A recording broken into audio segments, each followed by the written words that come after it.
Hi, my name is Hina, and this is my story map for all the observations of plants, bugs, and trees. So I took 100 pictures of different types of plants, trees, shrubs, bushes, and insects in different areas, especially Western Kentucky and Bowling Green. I learned something new every day just by walking around campus and taking all these pictures, and I'm very glad I did this project. Shout out to Dr. Erin Gruenke. Um, you're the best because now I'm aware of different types of plants and insects. And so I did some observations near Subway at Western. And so this first one is white ash. And the fun fact about white ash is that is the most useful and common native ash, but is never a dominant species in the forest. This is my second observation. It's called post oak and is one of the most widespread oaks in Texas and common to both East and Central Texas. And this is my third photo. And the reason why I took pictures of these is because they're dead, because I took these pictures around winter time, and so mostly everything was dead. So yeah, and this is penduculate oak flowers, and you can't really see the flowers, but so it flowers between May and June. Towards the end of summer, the acorns begin to ripen, and they're fully ripened by October. And this is Nandina, and it is native to Japan, China, and India. So yeah, it's really pretty, and it's commonly called heavenly bamboo. And these are my sources. So for every picture, I have my sources below them. So if you want to learn more about these observations, you can just always click on the website.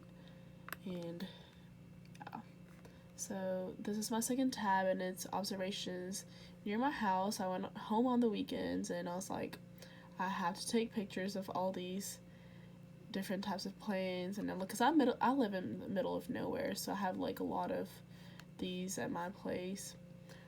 This first one is called Amur honeysuckle, and it can grow in a wide range of soil types and tolerates wet soils for brief periods of time.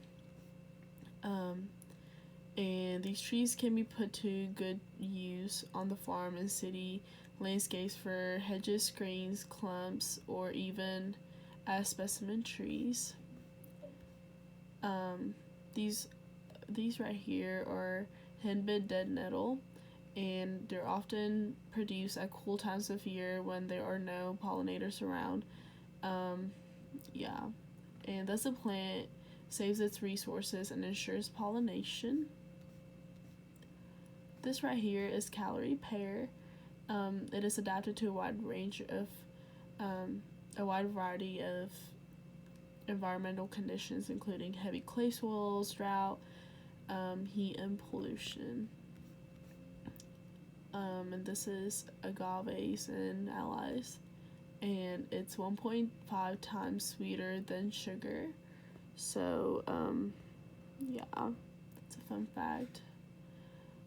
I usually hear people getting agave facials, so that was something cool to take a picture of the actual plant, and I know what it is now and what it looks like. And these pretty things are common sow thistle, and these will grow almost everywhere, at cracks in driveways, roadsides, fields, meadows, and gravel banks. Yeah, and it was introduced to North America from Europe. So this is my third tab, and these are some observations of species in the biology department. This one is Carolina Sphinx. This has been developed as a model system for biological study and is used in laboratories. And so this was in our lab, and so I was like, I gotta take a picture of this. And there's a little goldfish. Oh, reminds me of Nemo. So yeah, Fun fact about this goldfish is that every year of a goldfish's life, it develops a ring on its scales, which are called circuli. Plus, they can't see that good, so yeah, they have like special eye modifications. These, okay, yeah. This is a hellbender. These are the largest aquatic salamanders in the United States. I took this picture right after my zoology lecture because my professor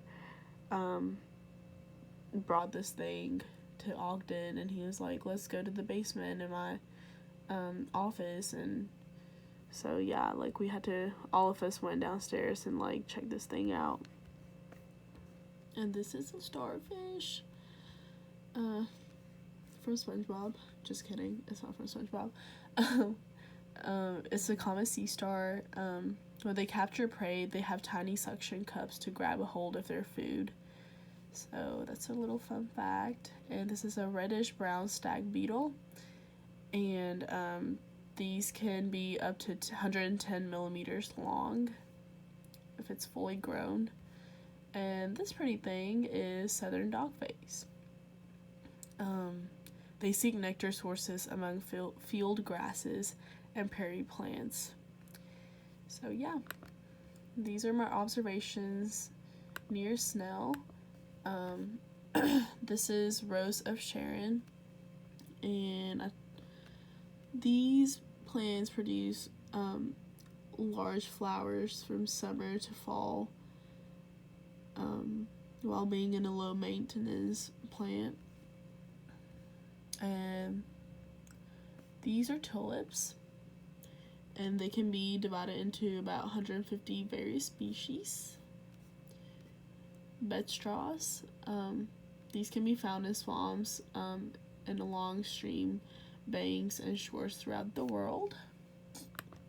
So, and this is my observation near the Potter Hall. This is the only one I found near that area, but these are magnolias, and there are around 210 species of magnolia that differ in size, shape, color of the flower, and type of habitat. And these are some observations near DSU. This first one is red maple, and the natural range of red maple begins roughly at the eastern edge of the Great Plains. So that's a little fun fact. And these scary looking I don't even know what that is, but I mean, it's pretty, but it's kind of, it looks spiky. But these are rough horsetail, huh? They are rough. So this plant is closely related to ferns and prefers wet habitats. These are fringed willow herb. The plump seeds of this plant are light and widely dispersed by wind. And this is my only observation near Mass on here. I have more on the iNaturalist app, but these are filled with alkaloid toxins and have been used both as a poison and purgative. So that's a little fun fact. These are some observations near Midtown. These are yews. The Romans believed yew grew in hell. The Norse and Celt peoples thought it protected against bewitchment and death, and it's often seen in churchyards as Christians believed its poison protected the dead. So,